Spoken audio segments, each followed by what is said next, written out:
Bienvenue sur Tendance économique, un magazine de reportage et d'analyse des enjeux de la croissance économique sur le continent africain.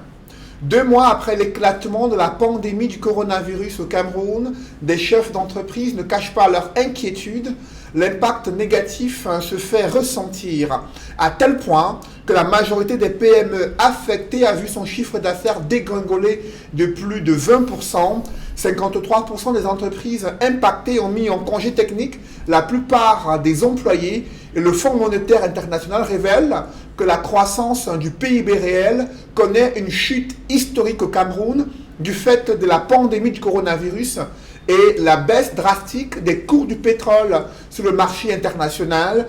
Après le cri de détresse des entreprises au Cameroun, le gouvernement a mis sur pied des mesures économiques et sociales qui peinent à convaincre dans les milieux des affaires. Le GICAM demande au gouvernement d'aller bien plus loin. Au regard de cette situation, quel est l'état des lieux de l'économie camerounaise après la survenue de la pandémie du coronavirus? Pourquoi la crise sanitaire impacte autant dans les entreprises et dans d'autres milieux économiques? Que valent les mesures gouvernementales? L'option de recourir à l'endettement auprès du FMI est-elle la meilleure option dans ce contexte de crise sanitaire? Pour décrypter et analyser cette situation, je reçois sur ce plateau un économiste et consultant auprès des entreprises et institutions financières. Edmond Kiaté, bonsoir. Bonsoir Cédric, bonsoir aux téléspectateurs. C'est un plaisir de retrouver le plateau de Tendance économique. Une enquête du groupement interpatronal du Cameroun révèle que plus de 90% des entreprises sont négativement impactées du fait de la crise sanitaire et la majorité d'entre elles sont des petites et moyennes entreprises. Comment réagissez-vous à l'enquête publiée par le GICAM sur l'impact économique du Covid-19 au Cameroun? Je dois déjà rappeler que c'est un sondage qui a été mené par le GICAM. Ce n'est pas, n'est-ce pas, je vais dire, une enquête véritablement structurée, menée suivant des méthodes scientifiques pour pouvoir évaluer au jour d'aujourd'hui les conséquences ou alors l'impact, n'est-ce pas, du Covid-19 sur l'état de nos économies. Néanmoins, ils ont fait un travail qui a quand même permis aujourd'hui de savoir, au moins à très faible proportion, quelle a été la conséquence du Covid-19 sur l'état de nos économies. Tout nous le savons. Nous savons que beaucoup d'entreprises, certaines ont mis la clé sous le paillasson, d'autres ont n'est-ce pas, ont vu leur chiffre d'affaires baisser d'environ 20 à 30% et beaucoup ont dû se séparer d'une partie de leur personnel. Ils ont envoyé, n'est-ce pas, en congé technique et je vais dire pour certaines grandes entreprises, la production a baissé complètement. Je vais dire les conséquences sur le plan économique sont énorme. Et donc aujourd'hui, ça ne fait pas de doute que notre tissu macroéconomique globalement a pris un sérieux coup. Ce sont les entreprises qui ont déclaré leurs difficultés dans l'enquête réalisée par le GICAM, le secteur des transports, l'hôtellerie, la restauration, certains secteurs industriels qui sont touchés. Pour autant, on n'a pas un tableau exhaustif et détaillé sur l'impact économique du Covid-19, alors que le gouvernement, en son sein, a plusieurs départements ministériels qui s'occupent de plusieurs pans de l'économie. Comment expliquer une telle situation? Effectivement, c'est pour ça que je vous disais que le rendu, n'est-ce pas, du GICAM, c'est un sondage, c'est-à-dire qu'ils ont sondé un certain nombre de chefs d'entreprise, du moins pour ceux qui sont connus. Il faut savoir que nous sommes dans un pays où on n'a pas, n'est-ce pas, les statistiques fiables pour savoir quel est dans sa globalité le nombre d'entreprises qui opèrent dans différents secteurs, et donc ils ont procédé à un sondage. Et vous faites bien de le mentionner. Lorsqu'il y a une crise de la dimension du Covid-19 qui entame sérieusement notre économie, le travail devrait être fait par l'ensemble des départements ministériels, c'est-à-dire que le ministre, par exemple, de l'Industrie, au jour d'aujourd'hui, devrait nous pondre un rapport pour nous dire quel est le nombre d'entreprises qu'il y a au Cameroun qui opèrent dans chacun des secteurs et quelle a été la conséquence n'est-ce pas, quel a été l'impact du Covid-19 sur chacune de ces entreprises. Le rapport devrait contenir l'état structurel, la viabilité de nos entreprises avant le Covid-19, l'état de nos entreprises pendant le Covid-19 et également proposer, n'est-ce pas, les mesures correctives. Ça devrait être le cas pour chacun des départements. Le ministre des Transports devrait nous faire le même travail, nous sortir, n'est-ce pas, un rapport dans lequel on voit quel était l'état, n'est-ce pas, du transport dans notre pays avant le Covid-19 et comment la courbe a évolué, et chacun sera capable de lire, même les néophytes seront capables de voir comment la courbe a baissé, à quel niveau ça a coupé la tangente, à quel niveau ça a baissé et jusqu'où ça a baissé. C'est le travail technique qu'on attend de chacun des chefs de département ministériels. Ça devrait être le cas pour le tourisme, ça devrait être le cas pour l'industrie, ça devrait être le cas pour le commerce. Ce travail n'a pas encore été fait. Quelles sont les conséquences de l'absence de ces données précises sur l'impact économique du Covid-19 dans ces différents secteurs d'activité? Eh bien, la conséquence immédiate, c'est que vous ne pouvez pas avoir des véritables plans de relance, vous ne pouvez pas avoir des solutions réelles, des solutions viables de relance, n'est-ce pas, des activités, tant que vous ne savez pas quel, n'est-ce pas, a été le niveau de conséquences, n'est-ce pas, de la crise sur n'est-ce pas, sur les économies, sur les activités. C'est un peu, je vais prendre une analogie, c'est un peu comme un médecin qui se met à, n'est-ce pas, donner, je vais dire, à administrer un traitement sans avoir fait un diagnostic pour savoir de quoi souffre le patient. Quel est, n'est-ce pas, le niveau que, n'est-ce pas, que le mal a atteint dans son organisme et il se met à administrer un traitement. C'est un faux traitement, c'est un mauvais médecin.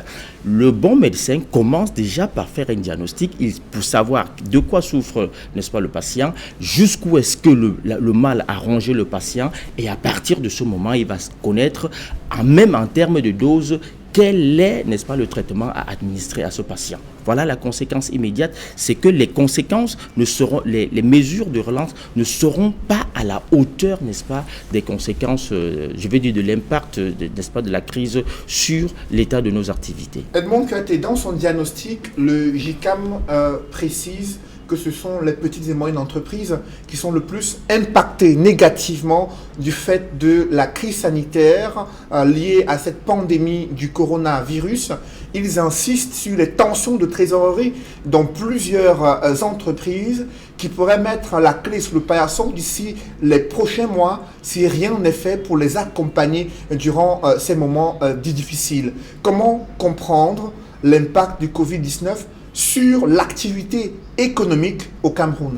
Ben écoutez, ils ont raison de dire que c'est beaucoup plus, n'est-ce pas, les petites entreprises. Vous savez que ce sont les PME qui créent la richesse véritablement. Et vous savez que nous sommes dans un pays où les grandes entreprises sont plutôt rares. Nous sommes dans un pays où 90% de l'économie est tenue par le secteur informel. Et donc, c'est généralement, c'est des petites entreprises, c'est des petites initiatives, ça et là, qui font tourner l'économie. Et au jour d'aujourd'hui, il faut savoir que la crise arrive dans un contexte où, n'est-ce pas, le taux d'endettement, par exemple, intérieur de l'État est très élevé. Nous sommes à près de 2 000 milliards. Et aujourd'hui, quand on parle de 2 000 milliards, il faut bien comprendre que ce sont les prestataires. C'est des personnes, des entrepreneurs qui ont, n'est-ce pas, fait des services, qui ont, n'est-ce pas, accordé leurs services à l'État et ils n'ont pas été payés. Donc cette ardoise-là déjà fait en sorte que les entreprises étaient suffisamment essoufflées. Alors lorsque le Covid arrive et le Covid impose une cessation des activités ça et là, il faut comprendre que la première conséquence, c'est que le flux de trésorerie va être très tendu, il va y avoir un assèchement de flux de trésorerie, les gens ne vont pas avoir de l'argent, pour les petites entreprises ne vont pas avoir de l'argent et elles ne peuvent pas non plus se tourner vers les banques parce que, évidemment, dans la dette, quand vous parlez de dette intérieure, il faut savoir qu'il y a beaucoup d'engagements auprès des banques, auprès des fonds indiciels. Quand on parle des fonds indiciels, vous voyez là les associations, on appelle trivialement les tontines, c'est-à-dire les fonds privés, c'est-à-dire qu'on a pu constituer en association et pour aider ses membres. Et donc, tout cela fait en sorte qu'au jour d'aujourd'hui, les entrepreneurs sont très financièrement asséchés, très asphyxiés et les trésoreries sont exsangues et ne peuvent plus leur permettre de faire tourner leur appareil de production. Première conséquence sociale, c'est la mise en congé technique des milliers d'employés camerounais. Certains n'ont pas eu leur salaire durant cette période. Est-ce que là, vous avez le sentiment que le gouvernement prend conscience de cette situation sociale concernant ces milliers de travailleurs qui se retrouvent à la maison du fait de l'impact de cette maladie à coronavirus? Alors, première conséquence, comme vous avez dit, c'est la mise en congé technique, mise en chômage d'une bonne partie du personnel, parfois pour certains, la totalité du personnel, parce que lorsque vous prenez par exemple le cas des hôtels, il faut savoir que beaucoup d'hôtels ont mis la clé sous le paillasson. Je ne vais pas les citer ici, mais j'en connais plusieurs qui ont complètement fermé. Et donc quand on ferme, évidemment, la conséquence c'est que tout le personnel se retrouve à la maison. Ils sont nombreux. Alors, maintenant, est-ce que l'État prend suffisamment en compte? J'ai suivi dernièrement, comme vous d'ailleurs, que l'État a mis en place un certain nombre de mesures pour permettre aux entreprises de se lancer. La question c'est, est-ce que ces mesures vont permettre véritablement de relancer l'économie, de relancer certains secteurs d'activité? Si vous prenez le cas de l'hôtellerie, il a été demandé que la taxe de séjour soit supprimée pour le restant de l'année 2020. Pour vous, au regard de l'impact du Covid dans le secteur hôtelier, c'était la réponse idoine à apporter pour soutenir ce secteur? Non, ce n'était pas c'était véritablement ça. C'est pour ça que je vous ai dit que lorsqu'il n'y a pas une évaluation stratégique, pour comprendre, l'évaluation stratégique en économie représente ce que les médecins appellent le diagnostic. C'est-à-dire que lorsque vous avez un patient, il faut d'abord le diagnostiquer. Lorsqu'il n'y a pas cette évaluation stratégique, tant que le ministre de l'économie et du tourisme n'a pas fait une évaluation stratégique pour savoir jusqu'où, n'est-ce pas, les hôtels, le secteur de l'hôtellerie et du tourisme a été affecté, on ne va pas, n'est-ce pas, trouver des mesures de relance à la hauteur de la crise. On ne va pas le faire. Et donc aujourd'hui, c'est justement ce manque de diagnostic-là qui fait en sorte qu'on est dans l'approximation, dans des mesures approximatives, dans l'improvisation et dans ce que je vais appeler le bricole. Ça ne va pas marcher. Lorsque vous décidez par exemple d'annuler cette taxe-là, ça représente quoi déjà dans l'hôtellerie? Déjà, je dois vous rappeler que cette taxe-là est supportée directement par, n'est-ce pas, ceux qui logent dans les hôtels. Lorsque vous arrivez dans un hôtel, par exemple, on vous dit pour la plupart, on vous dit que la chambre c'est 20 000 francs, mais il y a, je crois, 1500 francs ou je sais pas, 2000 francs en sus pour la taxe de séjour. Voilà ce que ça représente. Donc c'est directement, je vais dire, celui qui loge dans l'hôtel qui paye. C'est le consommateur final qui paye, qui supporte cela. Et donc lorsque aujourd'hui vous avez des hôtels qui ferment parce que personne ne vient y séjourner, vous trouvez comme mesure n'est-ce pas, d'appuyer sur ces leviers de taxes de séjour? Est-ce que c'est une mesure incitative pour le retour des clients dans ces hôtels-là? Le problème, c'est que l'activité de l'hôtellerie est liée à la mobilité. C'est-à-dire qu'on ne va dans l'hôtel parce qu'on se déplace, parce qu'on va dans une ville où on n'a pas forcément un logement, là où on ne peut loger que dans des hôtels. Or, la crise aujourd'hui impose que les gens se déplacent moins. C'est pour ça que, et il faut savoir également que l'hôtellerie, les gens de l'hôtel voyaient leurs chiffres gonflés par, n'est-ce pas, ceux qui venaient de l'extérieur. C'est ça le problème. Beaucoup plus ceux qui ont fermé, ce sont ceux qui faisaient le plus grand de leurs chiffres avec, n'est-ce pas, les personnes venant de l'extérieur. Et autre secteur d'activité, le gouvernement annonce un soutien à la trésorerie des entreprises à travers l'allocation d'une enveloppe spéciale de 25 milliards de francs CFA pour l'apurement des stocks de crédit TVA en attente de remboursement. Là où les entreprises attendaient un réel soutien pour leur trésorerie, on leur annonce qu'il y a 25 milliards pour l'apurement des stocks de crédit TVA. Comment appréciez-vous cette mesure économique prise par le gouvernement? C'est déjà pas mal si ça peut se mettre en place, mais il faut savoir que ça va représenter quoi? Lorsque vous décidez de mettre en place, nous en économie, quand on décide de mettre en place une mesure comme celle-là, on est capable d'évaluer son impact au moins à court terme sur, n'est-ce pas, la courbe, n'est-ce pas, des activités. Ça va représenter quoi? 25 milliards. Il faut comprendre que là encore c'est trop sélectif, c'est beaucoup plus les grandes entreprises qui vont en bénéficier, les PME véritablement ne vont pas en bénéficier. Il aurait été préférable, par exemple, que l'État mette en place une politique au moins de paiement partiel de la dette intérieure. Parce que c'est dans la dette intérieure que toutes les entreprises sont concernées. C'est-à-dire que des PME qui ont livré du simple papier ou des simples matériel bureautique dans les ministères et autres, c'est ceux-là qu'il faut encourager. Si l'État décidait par exemple de payer le tiers ou les 2 tiers, je sais que c'est un peu difficile, la situation de la trésorerie centrale est suffisamment compliquée en ce jour, il ne faut pas se cacher de le dire, mais si l'État pouvait trouver un mécanisme, un levier pour pouvoir payer au moins une partie de la dette intérieure, j'avoue que ça serait proportionnel et toutes les entreprises, n'est-ce pas, de différents niveaux se verraient impactées par cette mesure-là. Mais lorsque on appuie sur les leviers remboursement, crédit TVA, je pense que ça ne touche pas tout le monde. Ça va certes donner un peu une bouffée d'oxygène à certaines grandes entreprises parce que c'est leur argent dont il est question. Hein. Il faut savoir que quand on parle du crédit TVA, ça veut dire que c'est de l'argent que vous avez donné à l'État et il vous rembourse. L'État a tourné avec et il vous rembourse tout simplement. Donc voilà un peu, moi, à mon sens, ce qui aurait pu permettre, c'est-à-dire le paiement au moins partiel de la dette intérieure. Et le président du JICAM, Célestin Tawamba, a insisté sur cette absence de mesures concernant le paiement, l'apurement de la dette intérieure et l'absence de levier bancaire dans les mesures sociales et économiques annoncées par le gouvernement. Quelle est l'importance d'un tel levier dans un contexte où les entreprises font face à des tensions de trésorerie et des difficultés de pouvoir mener leurs activités au quotidien? C'est là où ça devient intéressant. Et c'est là où il faut très bien expliquer aux gens. Dans tous les pays, je dis bien dans tous les pays au monde, lorsque l'État a des problèmes sur le plan budgétaire, il appuie sur le levier monétaire. Ça se passe comment? Techniquement, ça s'appelle du quantitativisme. Le quantitativisme, ça suppose quoi? Ça suppose que l'État émet des obligations auprès de la Banque centrale. Cette Banque centrale fait tourner la planche à billets et elle met les fonds à la disposition des banques commerciales. Et on baisse le taux directeur presque parfois à 0 quand on est dans une crise comme celle-ci. Et ça permet que les entreprises vont donc auprès des banques commerciales et emprunter à taux 0. Ça permet également que les ménages vont auprès des banques et emprunter.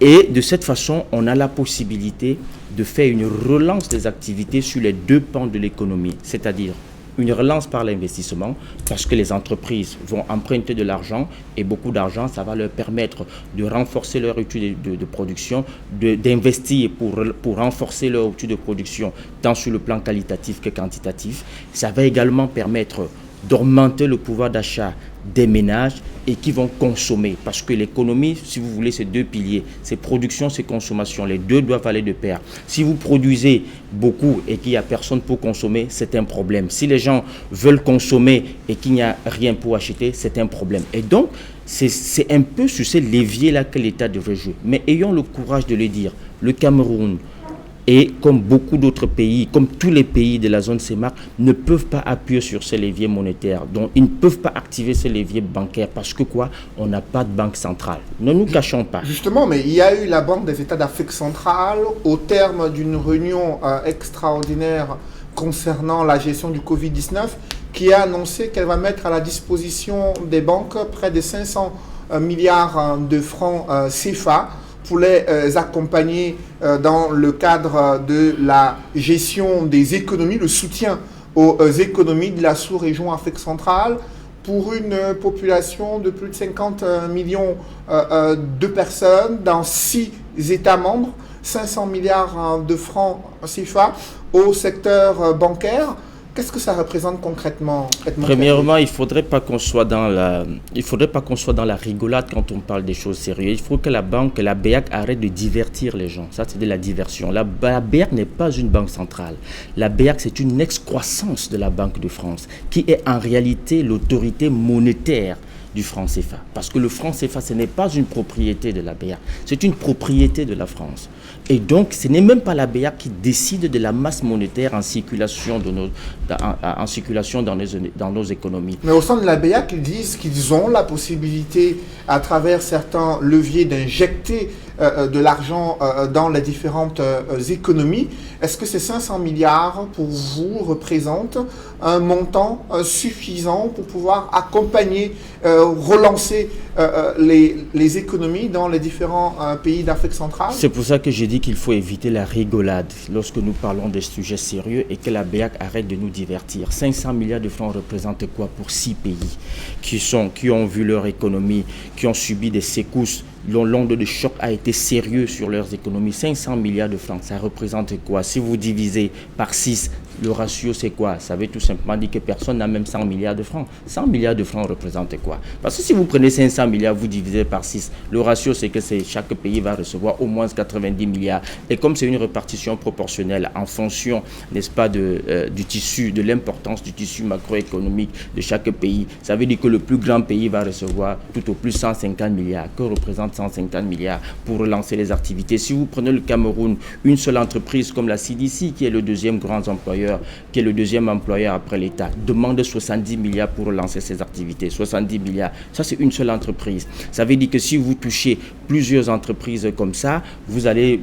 Peut-être 3 entreprises vont vous avaler 100 milliards de francs. Donc 100 milliards de francs, 100 milliards de francs, ça représente quoi? Vous avez vu que, par exemple qu'en France, en dehors du mécanisme européen de stabilité, ils ont mis en place le BEPP, ils ont mis en place le SUR. C'est autant de mécanismes qui permettent de financer directement les entreprises. Le BEPP, qui est le Budget for Emergency Purchase, mis en place dans l'Union européenne, ça permet aux entreprises de pouvoir, n'est-ce pas, avoir de quoi tourner, relancer leurs activités. Et il y a également un mécanisme qui leur permet d'avoir, n'est-ce pas, un cash flow pour pouvoir également relancer leurs entreprises. Chez nous, vous avez une BEAC. Déjà, il faut que la BEAC reconnaisse, je le dis bien, ce n'est pas elle l'autorité monétaire directement sur le franc CFA. Et concernant les fonds de garantie, il y a les pays comme la Côte d'Ivoire qui ont mis de tels fonds, environ 150 milliards de francs CFA, pour soutenir exclusivement les PME. Une plateforme en ligne a également été mise en place où près de 10 000 PME se sont inscrites afin de partager leurs difficultés avec le gouvernement qui va évaluer en fonction des difficultés quelles PME pourraient bénéficier de ce soutien. Au Cameroun, il y a le mouvement patronal ECAM dirigé par Protais Ayangma qui a demandé la création d'un fonds de garantie d'au moins 1000 milliards pour faciliter les crédits accordés aux PME et que la Banque centrale doit injecter davantage de l'argent dans les économies pour relancer l'activité. Comment expliquer l'absence de telles mesures proposées à la fois par les organisations patronales, mais également par les institutions de la CEMAC, qui, vous le savez, avaient insisté sur des lois de finances rectificatives afin que les gouvernements réadaptent leur budget face à la réalité du Covid-19? Déjà, il faut le dire, lorsqu'on parle de fonds de garantie, il faut savoir qu'il y a une manière de structurer les fonds de garantie. Or, je vous l'ai dit, au Cameroun, ce n'est pas seulement le cas du Cameroun, c'est le cas de beaucoup d'autres pays de la zone CEMAC. Il faut savoir que depuis le 2016, nous sommes en courbe descendante, n'est-ce pas, dans l'état de nos finances globalement. Et depuis 2016, il faut également savoir que notre rétine est de plus en plus décroissant. Notre rétine, par exemple, aujourd'hui, nous sommes à B-. Étant à B-, ça veut tout simplement dire que le risque pays augmente. Et donc, vos obligations ne sont pas tradables sur le marché. Et donc, le Cameroun ne peut pas se permettre de mettre en place des garanties. Les garanties, c'est quoi? Ce sont des obligations que l'État émet et puis qui sont rachetées et qui sont tradées et qui permettent, n'est-ce pas, qu'on renflue les caisses. C'est de ça dont il est question. L'État camerounais aujourd'hui, pas seulement le Cameroun, mais beaucoup de pays dans la zone CEMAC ne peuvent pas émettre des garanties de cette nature-là parce que généralement, ce sont des garanties à long et à moyen ou à long terme. C'est-à-dire au moins sur 5 ans, sur 10 ans, sur 15 ans. Nous ne pouvons pas nous permettre de mettre des telles garanties. Mais on a vu parfois les autorités camerounaises solliciter le marché financier international pour pouvoir réaliser des emprunts obligataires, des obligations de titres également qui ont été sollicitées. Est-ce que là, ce n'est pas une preuve qu'il y a quand même au sein du gouvernement une signature encore crédible sur le marché financier international? Oui, ça c'est un autre mécanisme de financement. Ça, c'est quand le marché financier est bien porteur. Mais nous sommes dans une logique où nous sommes dans un contexte où tous les marchés financiers ont plongé et donc personne ne se porte bien. Lorsque vous lancez l'emprunt obligataire, ça c'est quand les agents économiques par exemple se portent bien et donc ils ont suffisamment, n'est-ce pas, de flux de trésorerie et puis ils peuvent se permettre d'épargner un peu même en donnant un peu à l'État. Mais au jour d'aujourd'hui, on est dans une situation inverse où c'est l'État qui doit voler au secours de l'ensemble des agents économiques. C'est de ça dont il est question. Je dois vous rappeler que au jour d'aujourd'hui, avec notre rating qui est très bas, on a eu des difficultés récemment à lever, je crois c'était 9 milliards, moins de 9 milliards sur le marché. C'était difficile parce que notre rating est tellement mauvais que même si quelqu'un voudrait acheter vos titres, il va vous imposer des taux faramineux, des taux prohibitifs. C'est ça dont il est question. Et puisque l'État ne peut pas se permettre au jour d'aujourd'hui, il faut également rappeler que nous sommes sous un programme avec le FMI depuis 2016, nous n'en sommes pas encore sortis et que étant dans ce programme, ça réduit nos marges de manœuvre. Donc désormais, pour qu'on se lance dans des opérations de cette nature-là, il faudrait aussi également l'aval du FMI. Donc c'est un peu compliqué en ce moment pour l'État qui a des marges de manœuvre très réduites. Donc il faut tenir compte de tout cela. Alors Edmond Katé, parlant du Fonds monétaire international, son conseil d'administration a approuvé le déblocage de 135 milliards de francs CFA au titre de la facilité de crédit rapide accordée au gouvernement camerounais.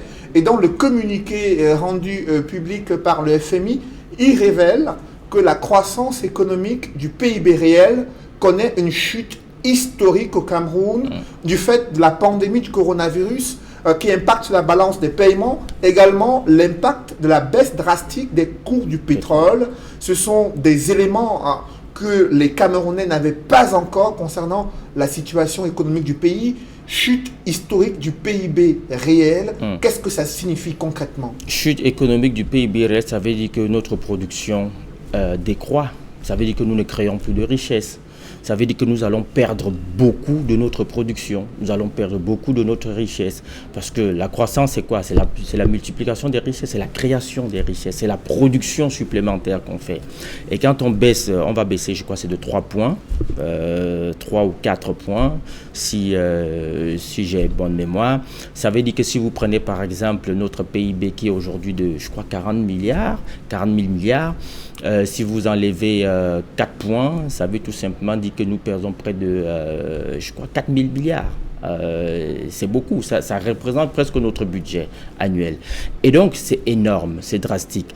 Et vous avez vu également qu'à côté de cela, il y a le pétrole qui a drastiquement baissé, et je suis d'accord justement pour dire qu'il est urgent, il est vital qu'on prenne, n'est-ce pas, une loi rectificative de la loi de finances pour revoir, parce que les objectifs en termes de prévision budgétaire ne peuvent pas être atteints. Pourquoi? Tout simplement parce qu'il faut savoir que le pétrole qui rentre de près de 20% dans notre budget a connu une chute drastique des cours, et donc forcément ça va creuser notre déficit budgétaire. Également, les volumes d'importation ont baissé. Vous savez que depuis quelques mois, depuis que la crise a commencé, on n'importe presque plus, le transit est arrêté et donc on n'importe plus. Et donc on a presque un trimestre où on ne va pas avoir des importations. Et il faut également savoir que lorsque l'État fait ses budgets, ses prévisions budgétaires, il compte beaucoup sur, n'est-ce pas, la taxe à l'entrée, c'est-à-dire à la douane, et il compte également sur la collecte des impôts sur le terrain. Et donc le volume des importations baisse, lorsque les activités vont au ralenti, forcément, à la porte, on ne collecte pas, et même sur le terrain, les activités qui ont ralenti, on ne va pas collecter suffisamment d'impôts. Et le pétrole qui vient renforcer un peu notre budget, lui aussi a connu une chute drastique.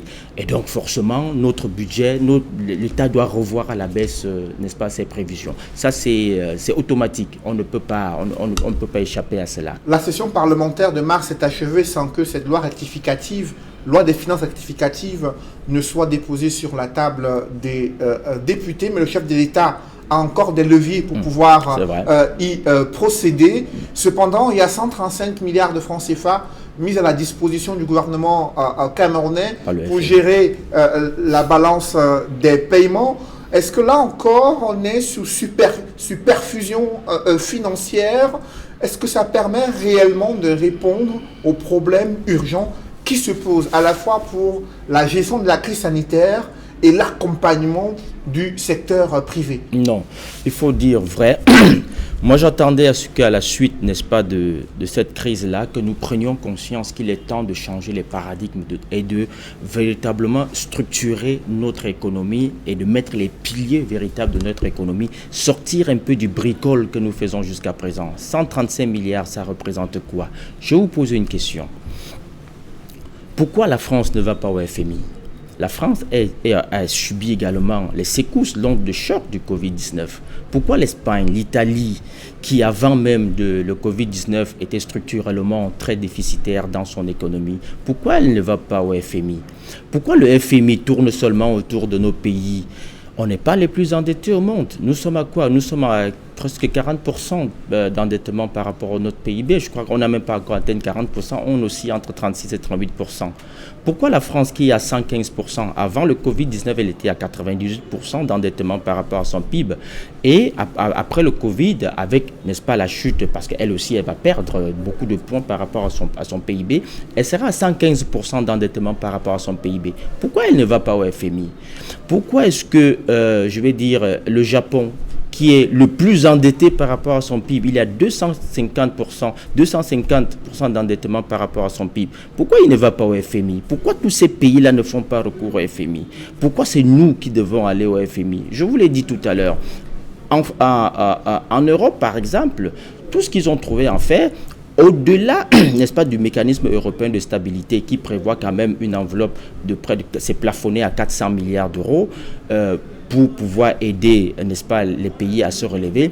Il y a d'autres mécanismes qui sont mis en place, notamment vous avez vu que Emmanuel Macron prévoyait d'émettre des Corona Bonds, qui sont des garanties, comme je vous le disais. C'est vrai que c'était une forme d'harmonisation de la dette. Les pays nordiques et notamment l'Allemagne également se sont opposés à cela, mais il reste quand même qu'on a mis en place le SUR, on a mis en place le BEPP, comme je vous ai dit. Tout ça va être coordonné par la Banque centrale, parce qu'in fine, il s'agit de mettre de l'argent, de faire tourner la planche à billets pour mettre suffisamment d'argent à la disposition des entreprises pour pouvoir lancer l'économie. Pourquoi nous, ici, nous n'avons pas la possibilité de le faire? 135 milliards, Cédric, représente quoi pour un pays comme le Cameroun, où seulement le service de la dette est de plus de 200 milliards? Je dis seulement le service de la dette, c'est plus de 220 milliards.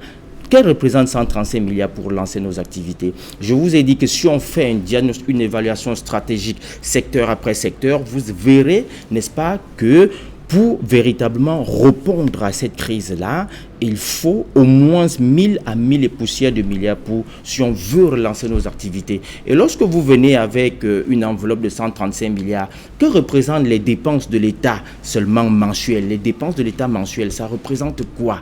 Seulement, je vais dire, les dépenses de fonctionnement de l'État, ça représente quoi? Et parlant de ces dépenses de fonctionnement, Edmond Kouyaté, d'autres pays africains ont décidé de réduire les dépenses des administrations publiques. On l'a vu au Rwanda, où les ministres, membres du gouvernement et autres hauts cadres n'ont pas pris le salaire du mois d'avril afin de manifester leur solidarité à l'endroit des populations impactées par le Covid-19. Dans d'autres pays africains, il y a eu une réduction avec un certain pourcentage des salaires pour faire des économies afin de les orienter vers les dépenses publiques pour la santé. Est-ce que de telles initiatives peuvent être expérimentées au Cameroun?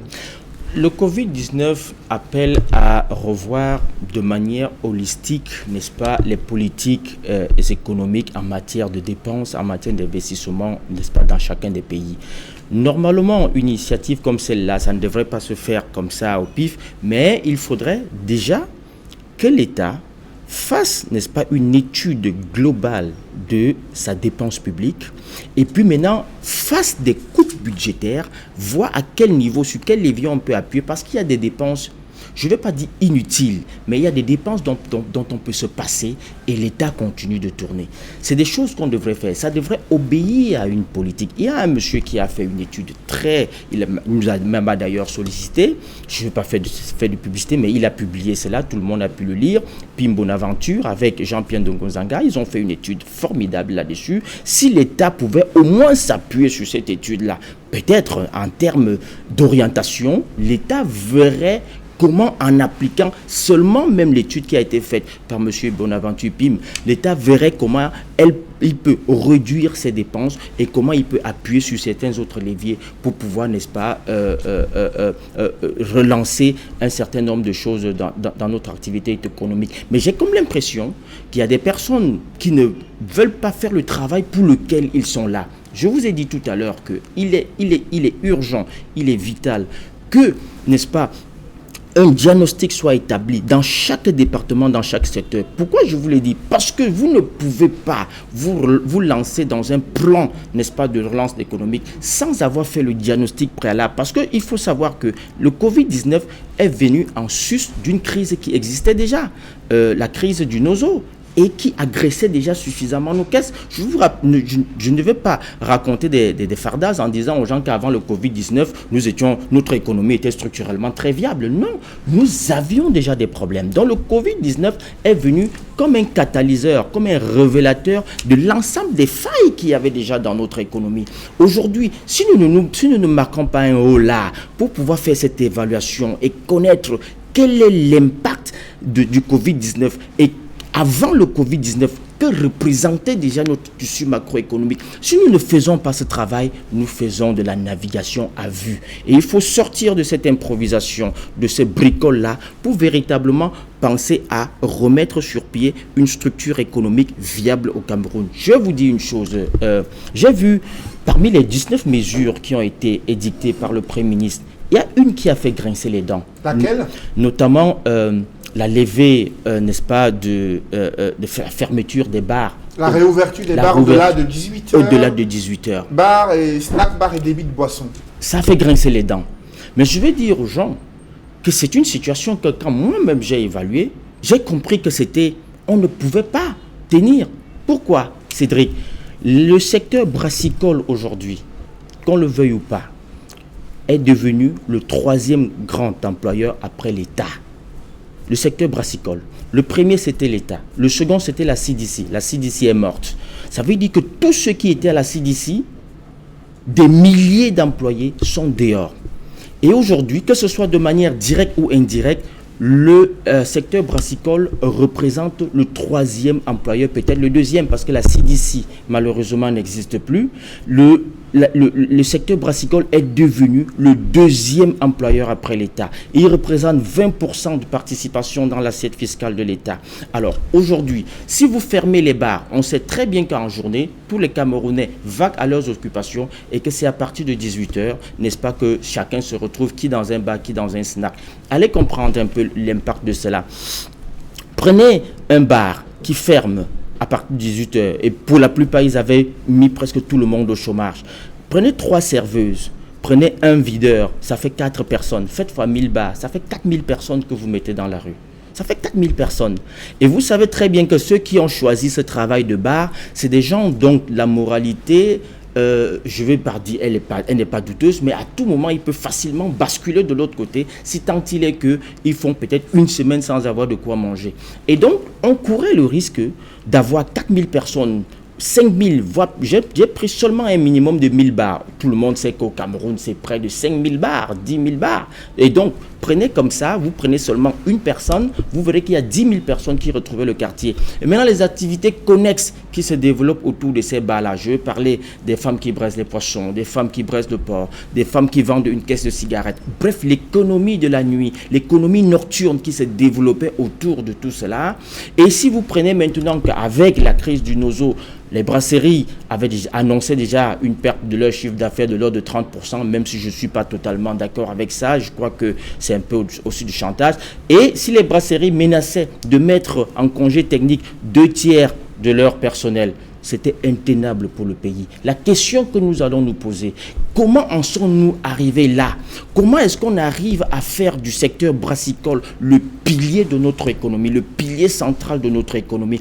Comment est-ce qu'on arrive, n'est-ce pas, à faire de la santé des Camerounais, parce que pour que le secteur brassicole soit splendide, pour qu'il soit bien, il faut que les Camerounais entament leur santé, c'est-à-dire qu'il faut qu'ils boivent, il faut qu'ils s'enivrent, et par conséquent, il faut qu'ils s'abrutissent. Comment en sommes-nous arrivés à faire de l'industrie de l'ivrognerie, je vais dire de l'alcool, un pilier central de notre économie. C'est le cas. Justement, vous l'avez dit, il y a un grand débat à ce sujet, mais le secteur brassicole est aussi un grand contributeur dans l'assiette fiscale. Vous l'avez relevé, 20%. Un vivier d'emploi important. D'où une décision difficile à prendre pour le gouvernement, puisque le secteur était déjà sérieusement impacté à la fois de la crise sécuritaire dans la région de l'extrême nord et aussi et surtout dans le nord-ouest et le sud-ouest, qui est également un marché important pour eux. Une difficulté de concilier les défis sanitaires et la relance des activités dans certains secteurs économiques. Quelles leçons principales tirées de cette crise sanitaire et son impact sur l'économie camerounaise? La première conséquence est par exemple de comprendre que on a mal fait, n'est-ce pas, de penser qu'on devait délocaliser, pas délocaliser, qu'on ne devait pas mettre en place chez nous notre outil de production. On a mal fait de comprendre que les industries comme la CDC, on ne devrait pas les multiplier par 3 parce qu'on a tout ce qu'il faut pour le faire.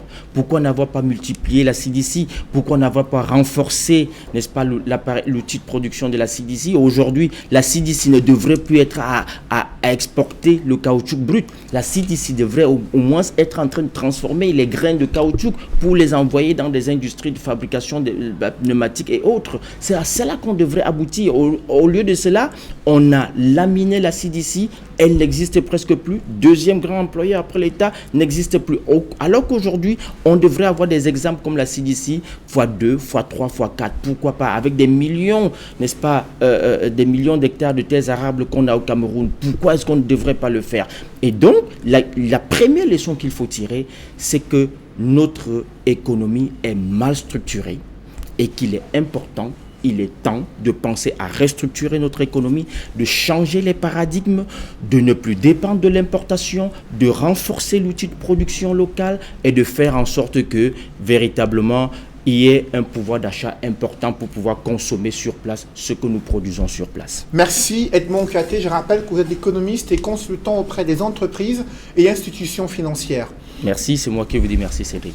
Mesdames, messieurs, c'est la fin de cette émission. Merci de l'avoir suivi. Rendez-vous dans une semaine pour une nouvelle édition de Tendance économique.